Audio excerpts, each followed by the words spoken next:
Discover credit cards function similarly to other major credit cards but with some unique features. Here's how they work. Application.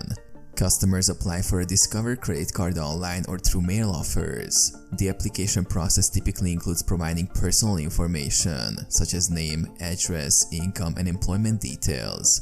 Approval. Discover evaluates the applicant's creditworthiness based on factors like credit history, income, and debt-to-income ratio. Approved applicants receive a credit limit based on these factors. Card usage. Once approved, cardholders can use their Discover credit card to make purchases at millions of merchants worldwide, both in person and online. Discover cards are widely accepted and cardholders can earn rewards on their purchases. Rewards and benefits. Discover offers various rewards programs, including cashback, travel rewards, and bonus categories that change quarterly. Cardholders also enjoy benefits like purchase protection, extended warranties, and access to special offers and discounts. Billing and payments. Cardholders receive monthly statements detailing their transactions, balance, and minimum payment due.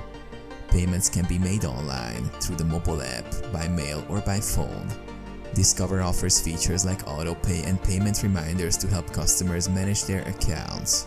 Fees. Discover cards may have annual fees, late payment fees, cash advance fees, and foreign transaction fees, although some cards have no annual fees or foreign transaction fees.